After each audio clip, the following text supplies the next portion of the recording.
ಕಲ್ಯಾಣ ಕರ್ನಾಟಕ ಭಾಗ ಮತ್ತು ಉತ್ತರ ಕರ್ನಾಟಕದ ಕೆಲ ಜಿಲ್ಲೆಗಳನ್ನು ಹೊರತುಪಡಿಸಿ ರಾಜ್ಯದ ವಿವಿಧೆಡೆ ಇಂದು ಮಳೆಯಾಗಲಿದ್ದು 24 ಜಿಲ್ಲೆಗಳಲ್ಲಿ ಯೆಲ್ಲೋ ಅಲರ್ಟ್ ಘೋಷಿಸಲಾಗಿದೆ. ಕರಾವಳಿ ಭಾಗದಲ್ಲಿ ಗಾಳಿ ಮಳೆಯಾಗಲಿದ್ದು ಹಳೆ ಮೈಸೂರು ಭಾಗದಲ್ಲಿ ಸಾಧಾರಣ ಮಳೆಯಾಗಲಿದೆ. ಮಧ್ಯ ಕರ್ನಾಟಕ ಭಾಗದಲ್ಲಿ ಸಣ್ಣ ಪ್ರಮಾಣದ ಮಳೆಯಾಗುವ ನಿರೀಕ್ಷೆ ಇದ್ದು ಬೆಂಗಳೂರಲ್ಲೂ ವರುಣನ ಆರ್ಭಟ ಇರಲಿದೆ ಅಂತ ಹವಾಮಾನ ಇಲಾಖೆ ತಿಳಿಸಿದೆ.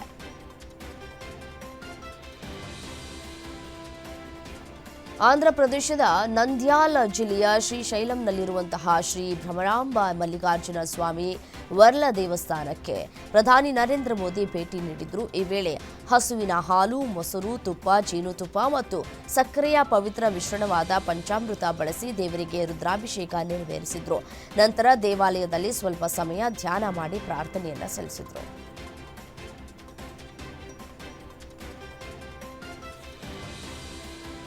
ಪ್ರಧಾನಿ ಮೋದಿ ರಷ್ಯಾದಿಂದ ತೈಲ ಖರೀದಿ ನಿಲ್ಲಿಸುವುದಾಗಿ ಭರವಸೆಯನ್ನು ನೀಡಿದ್ದಾರೆ. ಇದು ಭಾರತ ಅಮೆರಿಕ ಸಂಬಂಧ ಸುಧಾರಣೆಗೆ ಕಾರಣವಾಗಿದ್ದು ಟ್ರಂಪ್ ಇದನ್ನು ದೊಡ್ಡ ಹೆಜ್ಜೆ ಎಂದಿದ್ದಾರೆ. ಭಾರತ ರಷ್ಯಾದಿಂದ ತೈಲ ನಿಲ್ಲಿಸಿದರೆ ಉಕ್ರೇನ್ ಯುದ್ಧವನ್ನು ನಿಲ್ಲಿಸುವುದಕ್ಕೆ ಸಹಾಯವಾಗುತ್ತೆ ಅಂತ ಟ್ರಂಪ್ ಅಭಿಪ್ರಾಯಪಟ್ಟಿದ್ದಾರೆ. ಇದರ ಜೊತೆಗೆ ಮೋದಿ ಮಹಾನ್ ವ್ಯಕ್ತಿ ಹಾಗೂ ಭಾರತ ನಂಬಿಕಾರ್ಹವಾದ ರಾಷ್ಟ್ರ ಅಂತ ಹಾಡಿ ಹೋಗಲಿದ್ದಾರೆ. ಇದರ ಬೆನ್ನಲ್ಲೇ ಭಾರತವು ರಷ್ಯಾದ ತೈಲ ಖರೀದಿಯನ್ನ ನಿಲ್ಲಿಸ್ತಾ ಇದೆ. ಆದರೆ ಇದನ್ನು ತಕ್ಷಣದಿಂದ ನಿಲ್ಲಿಸೋದಕ್ಕೆ ಸಾಧ್ಯವಿಲ್ಲ ಅಂತ ವಿದೇಶಾಂಗ ಇಲಾಖೆ ತಿಳಿಸಿದೆ.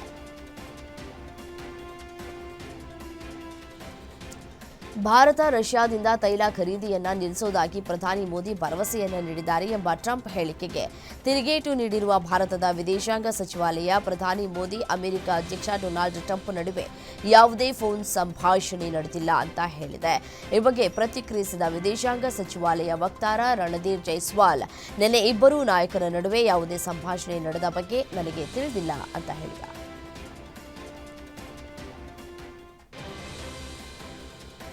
ಕಾಂಗ್ರೆಸ್ ನಾಯಕ ರಾಹುಲ್ ಗಾಂಧಿ ಪ್ರಧಾನಿ ಮೋದಿ ವಿರುದ್ಧ ವಾಗ್ದಾಳಿಯನ್ನ ಮುಂದುವರೆಸಿದ್ದಾರೆ. ಅಮೆರಿಕ ಅಧ್ಯಕ್ಷ ಟ್ರಂಪ್ ಬಗ್ಗೆ ಮೋದಿ ಭಯಗೊಂಡಿದ್ದಾರೆ ಅಂತ ಟೀಕಿಸಿದ್ದಾರೆ. ಭಾರತ ರಷ್ಯಾದ ತೈಲ ಖರೀದಿಯನ್ನ ನಿಲ್ಲಿಸೋದಾಗಿ ಅಮೆರಿಕದ ನಾಯಕ ನಿರ್ಧರಿಸುವುದಕ್ಕೆ ಮತ್ತು ಘೋಷಿಸುವುದಕ್ಕೆ ಮೋದಿ ಯಾಕೆ ಬಿಡಬೇಕು? ಪದೇ ಪದೇ ನಿಂದಿಸ್ತಾ ಇದ್ರು ಮೋದಿ ಅವರು ಧನ್ಯವಾದಗಳನ್ನ ಹೇಳ್ತಲೇ ಇರ್ತಾರೆ ಅಂದ್ರು. ಇದರಿಂದ ದಿನೇ ದಿನೇ ಮೋದಿ ಟ್ರಂಪ್ಗೆ ಭಯ ಪಡ್ತಾ ಇದ್ದಾರೆ ಅಂತ ಗೊತ್ತಾಗ್ತಾ ಇದೆ ಅಂತ ಹೇಳಿದರು.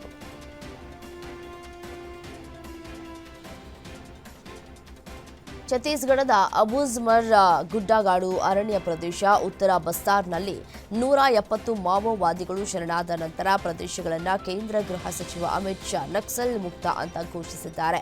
ಎಡಪಂಥೀಯ ಉಗ್ರವಾದದ ವಿರುದ್ಧದ ಹೋರಾಟದಲ್ಲಿ ಇದನ್ನು ಮಹತ್ವದ ದಿನ ಅಂತ ಕರೆದ ಅಮಿತ್ ಶಾ ಛತ್ತೀಸ್ಗಢದಲ್ಲಿ 170 ನಕ್ಸಲರು ಶರಣಾಗಿದ್ದಾರೆ. ನಿನ್ನೆ ರಾಜ್ಯದಲ್ಲಿ 27 ಜನರು ತಮ್ಮ ಶಸ್ತ್ರಾಸ್ತ್ರಗಳನ್ನು ತ್ಯಜಿಸಿದ್ರು.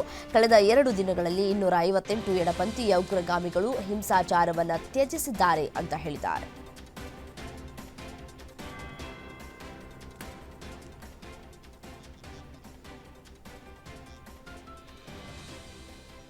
ಗುಜರಾತ್ನಲ್ಲಿ ಕ್ಷಿಪ್ರ ರಾಜಕೀಯ ಬೆಳವಣಿಗೆ ಆಗಿದೆ. ಏಕಾಏಕಿ ಗುಜರಾತ್ನ ಮುಖ್ಯಮಂತ್ರಿ ಭೂಪೇಂದ್ರ ಪಟೇಲ್ ಕ್ಯಾಬಿನೆಟ್ನ 16 ಜನ ಮುಖ್ಯಮಂತ್ರಿಗಳು ರಾಜೀನಾಮೆಯನ್ನು ನೀಡಿದ್ದಾರೆ.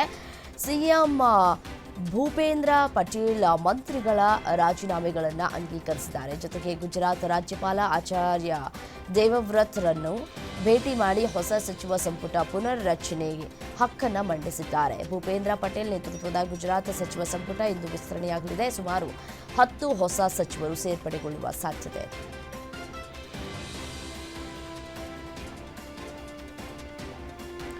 ಮಧ್ಯಪ್ರದೇಶದ ಇಂದೋರ್ನಲ್ಲಿ 24 ತೃತೀಯ ಲಿಂಗಿಗಳು ಏಕಕಾಲಕ್ಕೆ ವಿಷ ಸೇವಿಸಿ ಆತ್ಮಹತ್ಯೆಗೆ ಯತ್ನಿಸಿದ್ದಾರೆ. ನಂದಲಾಲ್ಪುರ ಎಂಬಲ್ಲಿ ಈ ಘಟನೆ ನಡೆದಿದ್ದು ಸದ್ಯ 24 ತೃತೀಯ ಲಿಂಗಿಗಳಿಗೆ ಆಸ್ಪತ್ರೆಯಲ್ಲಿ ಚಿಕಿತ್ಸೆ ಮುಂದುವರೆದಿದೆ. ಇನ್ನು ಟ್ರಾನ್ಸ್ಜೆಂಡರ್ಗಳ ನಡುವಿನ ಅತ್ಯಾಚಾರ ಪ್ರಕರಣದ ವಿವಾದ ಹಿನ್ನೆಲೆ ಒಂದೇ ಗುಂಪಿನ 24 ಮಂದಿ ಫಿನೈಲ್ ಅನ್ನ ಸೇವಿಸಿ ಆತ್ಮಹತ್ಯೆಗೆ ಯತ್ನಿಸಿದ್ದಾರೆ ಅಂತ ಹೇಳಿ ತಿಳಿದು ಬಂದಿದೆ. ಇತ್ತೀಚೆಗೆ ಟ್ರಾನ್ಸ್ಜೆಂಡರ್ ಮಹಿಳೆಯ ಮೇಲೆ ಅತ್ಯಾಚಾರ ಎಸಗಿದ್ದ ಪ್ರಕರಣ ದಾಖಲಾಗಿತ್ತು.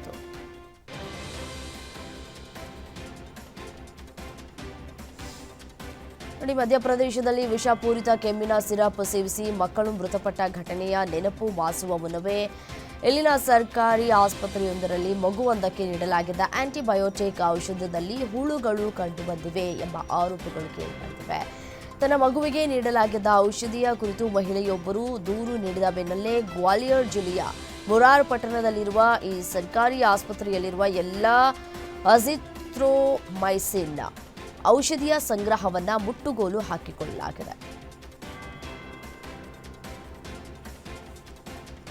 ಮಧ್ಯಪ್ರದೇಶದ ಮಂದಸೌರ್ ಜಿಲ್ಲೆಯಿಂದ ಆಘಾತಕಾರಿ ಘಟನೆ ಬೆಳಕಿಗೆ ಬಂದಿದೆ. ಬಾನ್ಪುರದ ಸರ್ಕಾರಿ ಕಾಲೇಜಿನಲ್ಲಿ ಯುವ ಜನೋತ್ಸವ ಕಾರ್ಯಕ್ರಮ ನಡೀತಾ ಇತ್ತು. ವಿದ್ಯಾರ್ಥಿನಿಯರು ಬಟ್ಟೆ ಬದಲಾಯಿಸ್ತಾ ಇದ್ದಾಗ 4 ವಿದ್ಯಾರ್ಥಿಗಳು ತಮ್ಮ ಫೋನ್ ಅನ್ನು ಬಳಸಿ ಕಿಟಕಿಯ ಮೂಲಕ ಫೋಟೋ ಮತ್ತು ವಿಡಿಯೋಗಳನ್ನು ತೆಗೆದುಕೊಂಡಿದ್ದಾರೆ. ಪ್ರಾಂಶುಪಾಲರು ಸಿಸಿಟಿವಿ ಕ್ಯಾಮೆರಾಗಳನ್ನು ಪರಿಶೀಲಿಸಿದಾಗ ವಿದ್ಯಾರ್ಥಿಗಳ ಕೃತ್ಯಗಳು ಬಹಿರಂಗವಾಗಿದೆ. ಎಬಿವಿಪಿ ಕಾರ್ಯಕರ್ತರು ಅಂತ ಹೇಳಿ ತಿಳಿದು ಬಂದಿದೆ.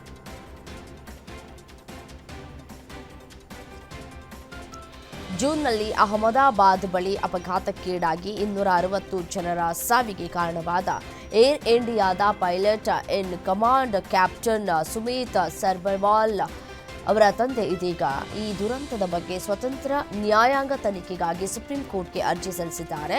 ಭಾರತೀಯ ಪೈಲಟ್ಗಳ ಒಕ್ಕೂಟದೊಂದಿಗೆ ಜಂಟಿಯಾಗಿ ಅರ್ಜಿಯನ್ನು ಸಲ್ಲಿಸಲಾಗಿದೆ. ಈ ಅರ್ಜಿಯು ನಿವೃತ್ತ ಸುಪ್ರೀಂ ಕೋರ್ಟ್ ನ್ಯಾಯಾಧೀಶರ ನೇತೃತ್ವದ ಕೋರ್ಟ್ ಮಾನಿಟರ್ಡ್ ಕಮಿಟಿಯನ್ನು ರಚಿಸುವಂತೆ ಕೋರಿದೆ.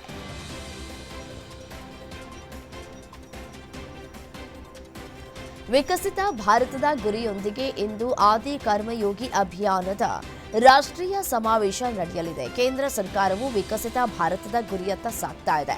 ಎಲ್ಲಾ ವಲಯಗಳಲ್ಲಿ ಅಭಿವೃದ್ಧಿ ಸಾಧಿಸುವುದಕ್ಕೆ ಯೋಜನೆಗಳನ್ನು ಸಿದ್ಧಪಡಿಸ್ತಾ ಇದೆ. ಇದರ ಭಾಗವಾಗಿ ಬುಡಕಟ್ಟು ಅಭಿವೃದ್ಧಿಯ ಗುರಿಯೊಂದಿಗೆ ಇಂದು ನವದೆಹಲಿಯಲ್ಲಿ ಆದಿ ಕರ್ಮಯೋಗಿ ಅಭಿಯಾನದ ರಾಷ್ಟ್ರೀಯ ಸಮಾವೇಶ ನಡೆಯಲಿದೆ.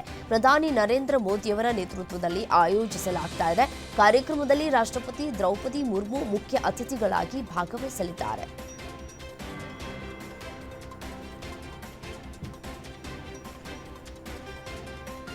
ಜಾಗತಿಕ ಸೇನಾ ಬಲದಲ್ಲಿ ಭಾರತ ಚೀನಾವನ್ನ ಹಿಂದಿಕ್ಕಿ ಜಗತ್ತಿನ 3ನೇ ಅತಿ ಬಲಿಷ್ಠ ಸೇನೆಯಾಗಿ ಹೊರಹೊಮ್ಮಿದೆ. World directory of modern military aircraft ಪ್ರಕಟಿಸಿದ ಇತ್ತೀಚಿನ ಶ್ರೇಯಾಂಕಗಳ ಪ್ರಕಾರ ಭಾರತ ಅಧಿಕೃತವಾಗಿ ಚೀನಾವನ್ನ ಹಿಂದಿಕ್ಕಿ ವಿಶ್ವದ 3ನೇ ಅತ್ಯಂತ ಶಕ್ತಿಶಾಲಿ ವಾಯುಪಡೆಯಾಗಿದೆ. ಈ ಶ್ರೇಯಾಂಕಗಳ ಪ್ರಕಾರ ಯುಎಸ್ ವಾಯುಪಡೆ ಅಗ್ರಸ್ಥಾನದಲ್ಲಿದೆ. ನಂತರದ ಸ್ಥಾನದಲ್ಲಿ ರಷ್ಯಾ ಇದ್ದು, ಈವರೆಗೂ ದೀರ್ಘಕಾಲದಿಂದ ಪ್ರಮುಖ ವಾಯುಸೇನಾ ಶಕ್ತಿ ಅಂತ ಪರಿಗಣಿಸಲ್ಪಟ್ಟ ಚೀನಾ ಈಗ 4ನೇ ಸ್ಥಾನಕ್ಕೆ ಕುಸಿದಿದೆ. ಪ್ರಧಾನಿ ನರೇಂದ್ರ ಮೋದಿ ಅವರು ಪ್ರತಿ ವರ್ಷದಂತೆ ಈ ಬಾರಿಯೂ ದೀಪಾವಳಿಯನ್ನ ಸೈನಿಕರೊಟ್ಟಿಗೆ ಆಚರಿಸಲಿದ್ದಾರೆ. ಈ ಬಾರಿ ಅವರು ಗೋವಾ ಕರಾವಳಿಯಲ್ಲಿ ಭಾರತೀಯ ನೌಕಾಪಡೆಯ ಸಿಬ್ಬಂದಿಯೊಂದಿಗೆ ಆಚರಿಸಲಿದ್ದಾರೆ ಅಂತ ಮೂಲಗಳು ತಿಳಿಸಿವೆ. ಜಮ್ಮು ಮತ್ತು ಕಾಶ್ಮೀರದ ಪಹಲ್ಗಾಮ್ನಲ್ಲಿ ನಡೆದಂತಹ ದಾಳಿಗೆ ಪ್ರತೀಕಾರವಾಗಿ ಭಾರತ ನಡೆಸಿದ ಯಶಸ್ಸನ್ನ ಆಚರಿಸುವುದು ಪ್ರಧಾನಿಯವರ ಯೋಚನೆಯಾಗಿದೆ ಅಂತ ಮೂಲಗಳಿಂದ ಮಾಹಿತಿ ಲಭ್ಯವಾಗಿದೆ.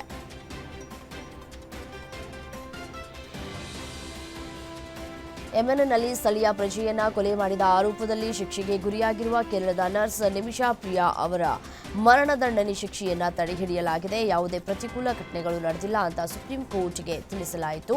ಕೇಂದ್ರದ ಪರವಾಗಿ ಹಾಜರಾದ ಅಟಾರ್ನಿ ಜನರಲ್ ಆರ್ ವೆಂಕಟರಮಣಿ ಈ ವಿಷಯದಲ್ಲಿ ಹೊಸ ಮಧ್ಯಸ್ಥಿಯೊಬ್ಬರು ಮಧ್ಯಪ್ರವೇಶಿಸಲಿದ್ದಾರೆ ಅಂತ ನ್ಯಾಯಮೂರ್ತಿಗಳಾದ ವಿಕ್ರಮ್ ನಾಥ್ ಮತ್ತು ಸಂದೀಪ್ ಮೆಹ್ತಾ ಅವರಿದ್ದ ಪೀಠಕ್ಕೆ ತಿಳಿಸಿದರು.